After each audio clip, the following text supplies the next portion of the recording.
Bonjour à tous et bienvenue sur ma chaîne YouTube. J'ai le plaisir de vous retrouver aujourd'hui avec les mondes d'Hyperborée. C'est un oracle donc, qui s'appelle Les Dimensions d'Hyperborée, les retours du géant. Donc il est de Nathalie Limoges. Je ne sais pas si vous connaissez cette autrice. Elle m'a gentiment proposé de recevoir cet oracle pour pouvoir bien, vous en parler. J'ai tout de suite dit oui parce que je le trouvais très joli.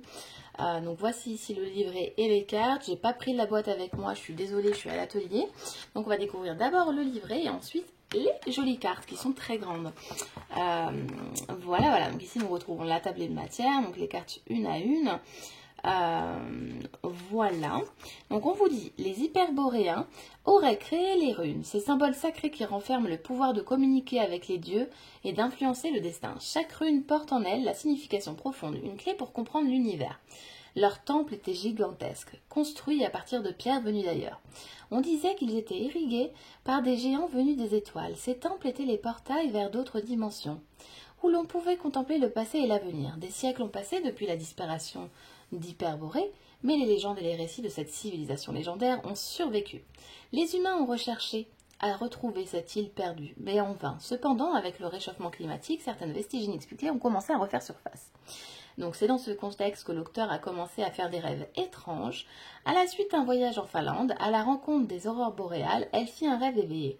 Au premier plan des pierres levées, dressées comme des gardiennes, silencieuses du savoir ancien, leurs contours sont sertis d'or, comme si elles renfermaient les secrets millénaires. Le ciel est un tourbillon d'or et d'obscurité. Le soleil noir brille au centre, son halo mystérieux, illuminant tout ce qui l'entoure, lui rappelant qu'au cœur de la nuit, le plus sombre, brille une invisible lumière porteuse d'espoir. Des figures féminines dansent autour des pierres, ainsi de suite. Je ne vais pas non plus tout vous lire pour ne pas vous spoiler. Et on vous dit voilà que l'oracle a créé à partir de rêves éveillés, pour être un outil puissant pour aider les gens à se connecter à leur propre pouvoir de prophétie, à leur capacité de faire advenir le monde meilleur. Les rêves éveillés sont une technique qui permet à tous d'explorer le subconscient et de découvrir des informations cachées et oubliées sur eux-mêmes et sur le monde qui les entoure. L'un des avantages d'un oracle créé à partir des rêves éveillés est qu'il est capable de reconnaître son utilisateur. Cela signifie qu'il peut fournir des réponses personnalisées qui sont spécifiques aux besoins et aux rêves de l'utilisateur. En utilisant cet outil, vous pouvez apprendre à mieux comprendre votre propre pouvoir intérieur, comment entrer dans le songe de la prophétie et à utiliser ce pouvoir pour créer un monde meilleur pour vous-même et pour les autres. L'oracle que l'auteur vous présente est constitué de deux parties. La première partie utilise des cartes pour se souvenir de la mémoire d'Hyperborée et penser sa blessure d'incarnation liée à la carte. La deuxième partie débouche sur une méditation qui va attirer un symbole qu'on va ancrer dans un espace de non-temps pour faire advenir un meilleur futur. Vous entrez dans le songe de la prophétie et vous vous reconnectez à votre propre pouvoir. Voilà. Donc ce que je vais faire, c'est que je vais vous montrer les cartes et après on découvre. Sinon je vais vous spoiler les cartes avant de les découvrir. Voilà. Donc voici pour le livret. Vous voyez, on est sur un petit livret mais quand même assez complet, vous allez voir. Donc les cartes sont très grandes. Voilà. Donc ce sont des très grandes cartes, de très belles cartes, vous allez voir. Hop, c'est parti, on découvre la première carte. Donc Féit, regardez-moi ça comme elle est magnifique. C'est une de mes préférées. Mais ce n'est pas que ma préférée, vous allez voir. Donc Eunice, elle est magnifique aussi. Je trouve que c'est très puissant. Donc Toyel, Arag, Ridao, Kalan, Guzit, Weza, Osba, Nosu, Hiro, Jotun, Effing, Podaz, Zoen. Vous voyez, c'est très joli, Je trouve que c'est très puissant, voilà. Il y a beaucoup d'énergie dans cet oracle. Si belle. Et en même temps, je retrouve bien ce style d'oracle canadien, parce que c'est une Canadienne qui a créé cet oracle. Et je trouve qu'on retrouve bien cette énergie, en fait. Toufal, ils sont souvent comme ça, très puissants, très énergétiques. Bissa. Si j'effleure les noms, vous m'excusez. Et Soul. Ici, nous avons la carte de Moule, c'est une de mes préférées aussi. Léo. Ingazat. De l'eau. Otul, magnifique. Vous voyez, c'est puissant, je trouve que c'est très énergétique. La dimension de l'initiateur. La dimension des rêveurs. Ici, on pourrait même voir finalement Nathalie, qui a créé cet oracle. La dimension des guérisseurs, j'adore cette carte. Ici, nous avons la dimension des théurgues. Ici, la dimension des volvas. Ici, la dimension des alchimistes. Vous voyez, c'est trop joli. Ici, la dimension des hiérophantes. Ici, la dimension des guerriers. L'empoisonneur, le gouffre, la dévoreuse des mondes. Et là, vous voyez, on arrive dans la deuxième partie, comme on le disait tout à l'heure dans le livret. Le grimoire, parce que vous voyez, on repart sur d'autres chiffres. Ici, donc, les jokers, la libellule, le volcan, l'ondine, l'homme vert, j'adore. La licorne, oui c'est magnifique, non mais moi j'adore. La vouivre, non mais j'adore. En plus moi je suis vraiment attirée par les dragons et tout cet univers. Le phénix, le griffon, on adore, on adore. L'anneau, j'adore cette deuxième partie aussi. Le chaudron, le panacée, le fil d'or, le scarabée. Voilà, j'ai craqué sur cette carte complètement magnifique. Vous savez que je fais les soins du scarabée d'or. Les crânes irisés, et voici donc pour les cartes. Et vous allez voir, on va regarder donc la première carte de la première partie et après dans la deuxième partie.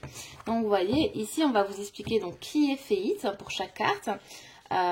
Qu'est-ce qu'elle nous aspire, les questions qu'on va venir se poser, hein, par exemple, es-tu trop à l'extérieur de toi dans une recherche éperdue de sens, laisse-toi revenir à ton centre, c'est là que tu te retrouveras ta lignée spirituelle, qu'est-ce qu'il y a en toi, besoin d'être rêvé, senti, écouté, es-tu prêt à marcher ce chemin de transformation vers tes origines?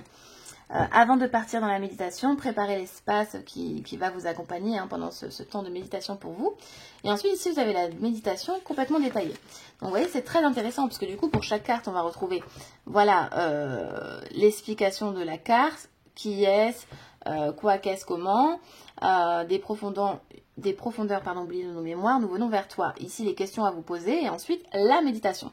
Donc, moi qui l'ai déjà essayé cet oracle, il y a des questions où, par exemple, sur le moment, je n'ai pas su répondre parce que je pense que j'avais besoin d'un peu plus d'ancrage.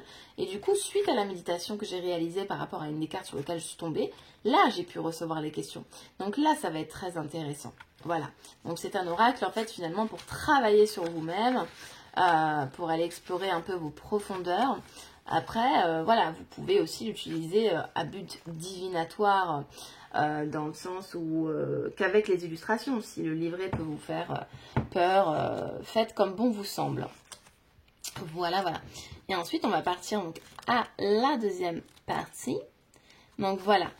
Donc là, ici, nous retrouvons donc la deuxième partie avec l'empoisonneur. Donc ici, la description générale de la carte et la signification. Donc par exemple, pour l'empoisonneur, on vous dit, donc l'empoisonneur met en garde contre les excès et les abus, ce qui était autrefois un remède, qu'il soit physique, émotionnel ou spirituel, est devenu un poison par surconsommation ou mauvaise utilisation. Cela peut se manifester dans divers aspects de la vie, comme une relation qui autrefois nourrissait l'âme mais qui est devenue toxique, une passion qui s'est transformée en obsession destructive ou encore un traitement médical ou une habitude saine qui s'est muée en indépendance nuisible. Et ici, donc, vous avez sur le plan émotionnel l'interprétation, sur le plan physique, sur le plan mental, sur le plan spirituel. Vous voyez, c'est très intéressant. Et le conseil. Et ce, pour chaque carte de ce dernier module. Donc, c'est très intéressant. Donc, ce côté-là va être utilisé plus pour du divinatoire par rapport à l'autre qui va aller dans l'introspection, finalement, hein, et dans nos profondeurs. Bon, regardez, on revient sur la première partie, par exemple pour la carte Essoul, donc on vous dit qui est Essoul, ensuite les questions à vous poser, et avant de partir dans la méditation, à chaque fois on vous réexplique d'être voilà, dans le calme et de se préparer, de choisir ce moment qui est à vous. Et voilà pour la méditation. Donc voilà pour cet oracle-ci. Je sais qu'il lui en restait 12 la dernière fois que j'ai vu son post Instagram, donc je ne sais pas s'il y a toujours des oracles, je pense que oui. Je vous le mettrai dans la barre d'infos avant de vous poster la vidéo, je lui redemanderai s'ils sont toujours disponibles, quitte à ce que je vous mette le lien pour vous le procurer si vous le souhaitez. Donc voilà pour cet oracle-ci, et du coup je vous dis à très vite pour un tirage avec sur Instagram. Peut-être que je vous ferai un réel selon mon inspiration du moment. En tout cas moi je vous remercie d'être présent et je vous dis à très vite pour une future présentation. Des gros bisous.